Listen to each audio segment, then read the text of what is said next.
father, their own mother and father, whenever possible, to nurture them and love them and train them. The disciplines of marriage are for the sake of that privilege and that responsibility. They are for the children. It's more than a little worrisome that we need to be reminded of this. More than a little worrisome that we need to be encouraged even to have children these days. Enough children to maintain our society and to avoid our own demographic decline into social and economic unviability. But since other folk have undertaken this task and are doing a pretty good job of it, in my view, marshalling the statistical and historical evidence in support of it, I have undertaken a different task.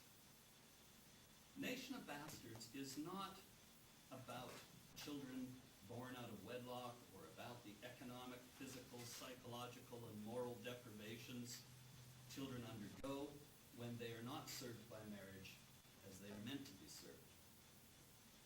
Nation of Bastards is also not about the moral questions raised by homosexuality itself or about those raised by same-sex marriage. It's often accused of this, I have to confess, and people have described it as bruising, mean-spirited, and other nice things that have been written about it, as if it were somehow immoral to raise moral questions. But in fact, I don't raise very many moral questions in the book, and it's not about those things that I was just talking about, at least not in the first instance. What is it about? Well, if you haven't had a look at it, I hope you will, and find out for yourself, but let me tell you very briefly. Nation of Bastards is about the political bondage into which we are being delivered by all this talk about not telling people how to love and about rights and liberties. It's about the process we are currently witnessing in which, through the redefinition of marriage, we are all becoming wards of the state, bastards in that sense, rather than free citizens. And by all, I mean all, gay and straight. This is the message that I want Americans to hear. I think for Canada, it's too late. There are some things in which Canadians precede Americans. Ice hockey, same-sex marriage, and things of that ilk. I play ice hockey and I won't comment on my sex life.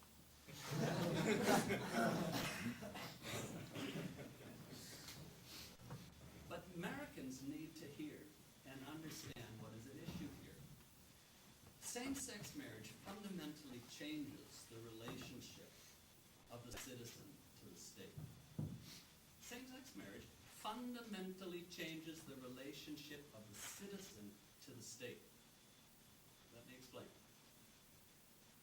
When the Universal Declaration of Human Rights declares in Article 16 the right to marry and found a family, it states, and I quote, that the family is the natural and fundamental group unit of society and is entitled to protection by society and the state, end quote.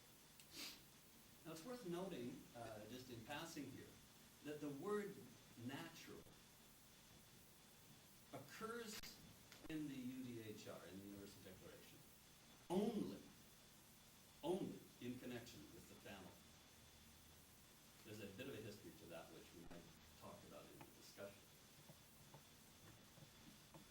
Its status as natural places the family in a sphere outside of and prior to the sphere of the state.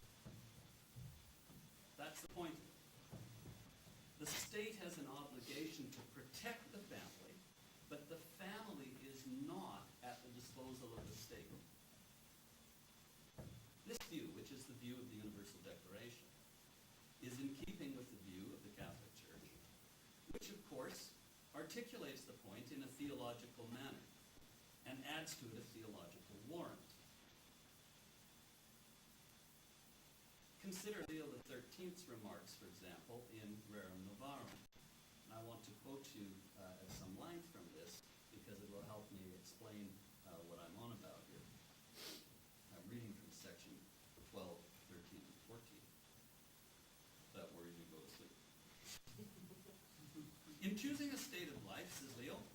It is indisputable that all are at full liberty to follow the counsel of Jesus Christ as to observing virginity, or to bind themselves by the marriage tie. No human law can abolish the natural and original right of marriage. Bear in mind this is 1891. Nor in any way limit the chief and principal purpose of marriage ordained by God's authority from the beginning. Increase and multiply. Hence we have the family, the society of a man's house.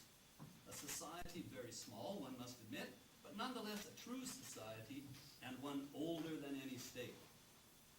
Consequently, it has rights and duties peculiar to itself, which are quite independent of the state.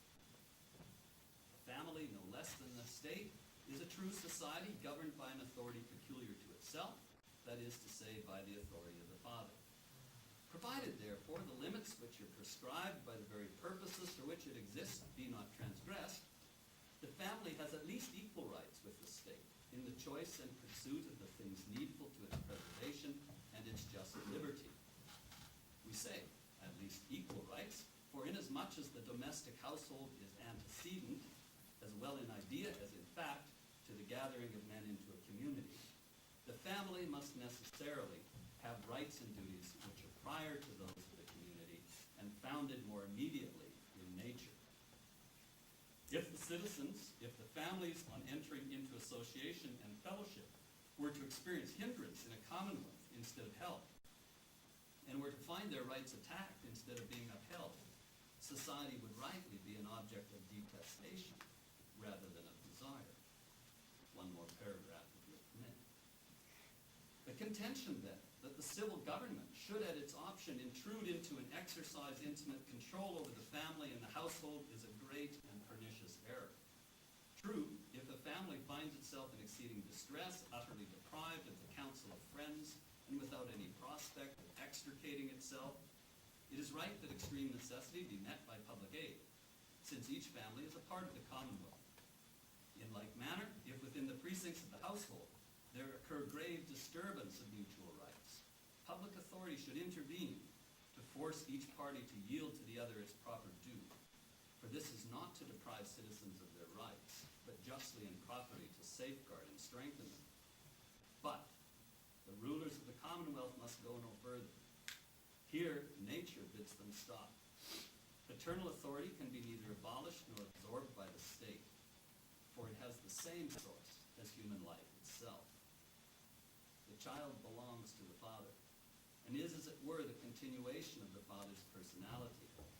And speaking strictly, the child takes its place in civil society not of its own right, but in its quality as member of the family in which it is born.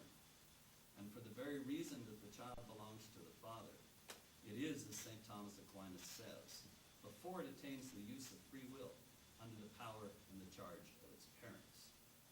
The socialists, therefore, in setting aside the parent and setting up a state supervision, act against natural justice and destroy the structure of the home. End quote.